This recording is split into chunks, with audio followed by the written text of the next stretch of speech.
मंडळी, धो-धो पाऊस पडतोय आणि आपल्या महाराष्ट्रीयन घरामध्ये कोथिंबीर वडी आणि अळूवडी होणार नाही असं होऊच शकत नाही.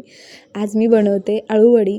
ही अळूवडी ना अगदी सिंपल पद्धतीने मी बनवलेली आहे आणि चवीला म्हणाला तर खूप जास्त भारी लागते. यामध्ये तांदळाचं पीठ वगैरे असं काहीच घातलं नाही.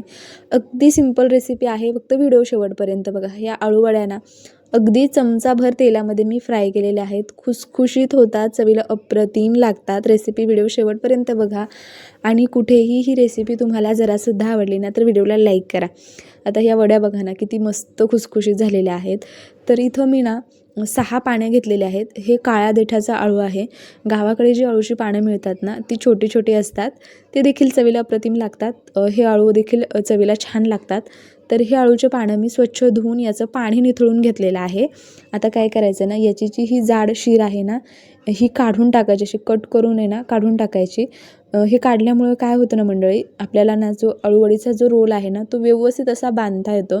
आणि ही शीर आपण काढली नाही ना तर ते अळूवडीमध्ये खातानाही व्यवस्थित लागत नाही आणि आपल्याला रोल देखील व्यवस्थित असा घट्टसर बांधता येत नाही. त्यामुळे हे काढून टाकायचं आणि ना आपण चपाती लाटतो ना त्या बेलण्याने अगदी हलक्या हाताने ना हे पान आपल्याला असं लाटून घ्यायचं आहे. म्हणजे पान हलकंसं सॉफ्ट होतं. त्यामुळे आता ही अळूची जी पानं असतात ना थोडीशी मोठी मोठी असतात. त्यामुळे हे लाटून घेतलं ना तर आपल्याला अळूवडीचा रोल बांधायला सोपं जातं. त्यासाठी आता यासाठी आपल्याला छोटंसं वाटण करायचं आहे. आता इथं मी मिक्सरचं भांडं घेतलेलं आहे आणि एक 10 ते 12 हिरव्या मिरच्या घेतल्यात, 10 ते 12 लसणाच्या पाकळ्या घेतल्यात, अर्धा छोटा चमचा ओवा घेतलेला आहे आणि छोटा चमचाच अर्धा इथं मी जिरं घेतलेलं आहे. आणि त्यानंतर अर्धा इंच आल्याचे छोटे छोटे तुकडे करून यामध्ये मी घातलेले आहेत. मुठभर कोथिंबीर घेतलेली आहे आणि थोडंसं पाणी घालून आहे ना याचं आपल्याला वाटण तयार करायचं आहे. या वाटणामुळेच आपल्या अळूवडीला चव खूप भारी येते. माझ्या या पद्धतीने अळूवडी एकदा जरूर बनवून बघा, तुम्हाला खूप आवडेल. आता इथं एक भांडं घेतलं आणि त्यामध्ये 2 वाट्या बेसन पीठ घालायचं आहे. बरं इथं मंडळी, जर तुम्हाला थोडंसं तांदळाचं पीठ घालायचं असेल तर तुम्ही 1.5 वाटी बेसन पीठ, अर्धी वाटी तांदळाचं पीठ घातलं ना तरीसुद्धा चालणार आहे. आता यामध्ये पाव चमचा हळद घातलेली आहे आणि चवीनुसार मीठ आणि थोडीशी कोथिंबीर घालून 1.5 चमचा यामध्ये मी पांढरे तीळ घातलेले आहेत आणि तयार केलेलं हिरवं वाटण घालायचं आहे. आता हे वाटण आहे ना मंडळी खूप जास्त तिखट असतं. चव म्हणजे असं वडी खाताना तिखट लागत नाही, पण हाताला ना त्याची जळजळ होऊ शकते हिरव्या मिरचीमुळे. म्हणून मी हे अशा जे आपलं विस्कर असतं ना त्यानंच हे मी मिक्स करून घेतलेलं आहे. सुरुवातीला पाणी न घालता मिक्स करून घेतलं, म्हणजे मिक्स करून घेतलं आणि त्यानंतर आहे ना थोडंसं पाणी घालून सैलसर हे पीठ आपल्याला भिजवून घ्यायचं आहे. खूप असं पातळ करायचं नाही किंवा खूपच घट्ट ठेवायचं नाही. खूप जर घट्ट ठेवलं ना तर वडी ना अशी खाताना व्यवस्थित लागत नाही. हे बॅटर आहे ना खूप असं बेसन पीठ लागतं, मग ते चवीला तेवढं छान लागत नाही. त्यामुळे हलकंसं सैलसर हे पीठ ठेवायचं, हे लक्षात ठेवा. हे व्यवस्थित असं मी यामधल्या ज्या गुठळ्या वगैरे आहेत ना ते मोडून घेत आहे. तोपर्यंत मंडळी, तुम्ही जर आपल्या चॅनलवर आज पहिल्यांदा आला असेल, आणखी आपल्या चॅनलला सबस्क्राईब नसेल केलं तर जरूर सबस्क्राईब करा आणि ही रेसिपी तुम्हाला कशी वाटली ना ते मला कमेंट करून जरूर सांगा. आता हे मी व्यवस्थित असं मिक्स करून घेतलेलं आहे. आता काय करणार आहे ना मंडळी, हे बॅटर थोडंसं मी साईडला ठेवलं आणि आपलं जे किचन प्लॅटफॉर्म असतं ना, किचन ओटा, तो मी व्यवस्थित असा स्वच्छ धुतला होता आणि त्यानंतर आहे ना मग मी पुसून वगैरे घेतला. आणि ही मोठी मोठी पानं आहेत त्यामुळे पोलपटवरही ठेवून हे व्यवस्थित बांधता येणार नाही रोल. त्यामुळं मग मी खाली प्लॅटफॉर्मवरच हे काय केलं ना असं पानं अंथरून त्यावरतीच हे बॅटर वगैरे मी लावून घेत आहे. तुम्ही छोटे छोटे पानं असेल ना तर जे आपण भाजी वगैरे कट करतो ना त्यावर जरी ठेवून लावून घेतलं ना तरीसुद्धा चालणार आहे. पण इथं मी किचनचा ओटा जो आहे तो स्वच्छ धुतला होता त्यामुळे मी यावरतीच बनवत आहे.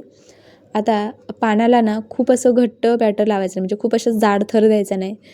होईल तेवढा पातळसर थर यावरती द्यायचा. म्हणजे काय होतं ना याला मस्त लेअर पडतात आणि ज्यावेळेस आपण याला फ्राय करतो ना त्यावेळेस ते बेसन पीठसुद्धा व्यवस्थित असं तळलं जातं आणि मस्त चव येते. त्यामुळे हे असं पातळ लावायचं. आता इथं तुम्ही हाताने लावलं किंवा चमच्याने लावलं तरीसुद्धा चालणार आहे, पण इथं मी हे चमच्यानेच लावून घेत आहे.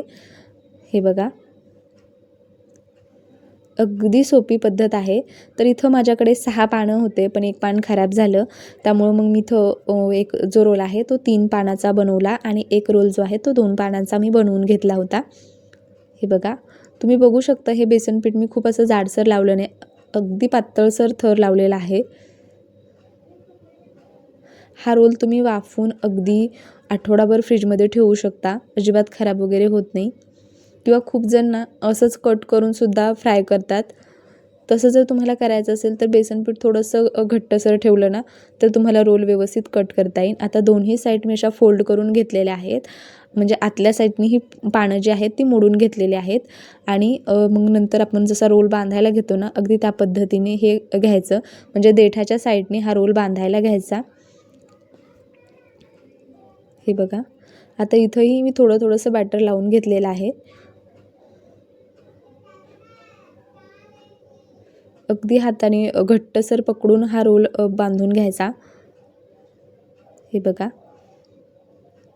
अगदी या पद्धतीने जर तुम्ही रोल बनवला ना तो अजिबात सुटत नाही आणि खूप मस्त असा घट्टसर राहतो. हे बघा, अगदी याच पद्धतीने दुसरा देखील रोल मी बनवून घेतला होता. यामधलं बॅटर वगैरे अजिबात बाहेर येत नाही.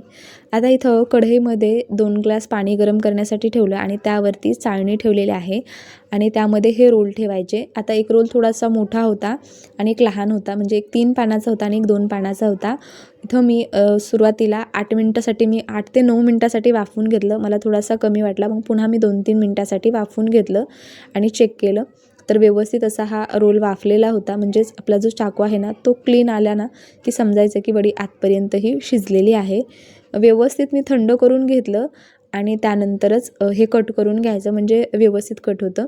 आता वडी कट करत असताना ना खूप अशी पातळ कट करायची नाही किंवा खूपच जाड ठेवायची नाही, मध्यम कट करून घ्यायची, म्हणजे दोन्ही साईडने ज्यावेळेस आपण याला भाजू ना त्यावेळेस ती व्यवस्थित अशी भाजली जाते. खूप जर मोठ्या पीसेस केले ना तर ती वरून तर भाजली जाते पण आतून तशीच राहते, त्यामुळे मग ती लवकर मऊ पडते, कुरकुरीत राहत नाही. त्यामुळे तुम्ही बघू शकता मी कितपत जाडीचं हे कट केलेलं आहे. खूप पातळ नाही आणि खूप जाड देखील नाही, अशा पद्धतीने मी कट करून घेतलेलं आहे. हे कट केलेले जे रोल आहेत ना, म्हणजेच वडी जी आहे ना ही तुम्ही फ्रीजमध्ये जरी ठेवलं ना तरीसुद्धा चालणार आहे. आता इथं नॉनस्टिकचा मी तवा घेतलेला आहे. यावरती मी 1 चमचा मोठा चमचा तेल घातलेला आहे. एवढ्या 1 चमचा तेलामध्ये ना या वड्या व्यवस्थित अशा भाजल्या जातात. हवं असेल तर तुम्ही कढईमध्ये भरपूर तेल टाकून देखील फ्राय करून घेऊ शकता, पण इथं मी तव्यामध्ये थोडंसं तेल घातलं, पांढरे तीळ घातले आणि त्यानंतर ह्या वड्यांना व्यवस्थित अशा आपल्याला अगदी गॅस लहान करून भाजायच्या आहेत, म्हणजे त्या आतपर्यंत व्यवस्थित अशा भाजल्या जाते, हे लक्षात ठेवा. आता बघू शकता गॅस मी लहानच ठेवलेला आहे. दोन्हीही साईडनी अलटून पलटून ह्या व्यवस्थित अशा भाजून घ्यायच्या. मंडळी, जर ही रेसिपी तुम्ही फेसबुकवर पाहत असाल, ही रेसिपी तुम्हाला कशी वाटली ना ते मला कमेंट करून जरूर सांगा. आणि तुम्ही सुद्धा आपल्या फेसबुक पेजला फॉलो नसेल केलं तर जरूर फॉलो करा. बघू शकता मी सगळेच जे अळूवडीचे जी आपण काप करून ठेवले होते ना ते सगळे व्यवस्थित असे मी उलटून घेतलेले आहेत आणि मस्त याचा सुगंध सुटायला लागलेला आहे. मंडळी, तुम्हाला सुद्धा असं फारसं तेलकट आवडत नसेल ना तर तुम्ही या पद्धतीने बनवू शकता.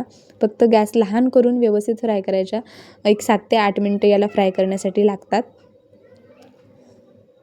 का तर आपण एकदम लहान गॅस करून हे फ्राय करून घेत आहोत, त्यामुळे थोडासा वेळ लागतो. मोठ्या गॅसवर जर आपण फ्राय केलं तर वरून पटकन रंग येईल आणि आतून ते व्यवस्थित असे कुरकुरीत होणार नाही. जर या पद्धतीने केलं ना तर अगदी आपण तेलामध्ये फ्राय केलं आतपर्यंत कशी वडी कुरकुरीत होते, खुसखुशीत होते, अगदी त्या पद्धतीने होते. त्यामुळे अगदी गॅस लहान करून हे भाजून घ्यायचं आणि याला ना कंटिन्यू असं हलवत राहायचं, म्हणजे सगळ्या बाजूने एकसारखा रंग येतो. हे पहा,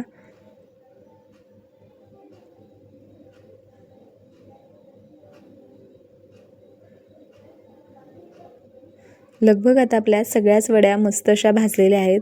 एक 5 ते 6 मिनटं झालेले आहेत आणि याला मी पुन्हा दुसऱ्या साईडने उलटून घेतलेलं आहे. आता ह्या ज्या अळूवड्या आहेत ना त्या आपल्या खाण्यासाठी तयार आहेत. गरमागरम चहासोबत खा किंवा चपातीसोबत खाऊ शकता किंवा टिफिनला वगैरे तुम्हाला द्यायचे असेल तर तुम्ही देऊ. आपल्या खाण्यासाठी तयार झालेल्या आहेत. मस्त अशा या मी ताटामध्ये काढून घेतल्या होत्या आणि गरमागरम संध्याकाळच्या चहासोबत ह्या वड्या खूप भारी लागतात. मंडळी, जरूर ट्राय करा. मी भेटते पुन्हा अशाच एखाद्या छानशा रेसिपीमध्ये. तोपर्यंत बाय बाय.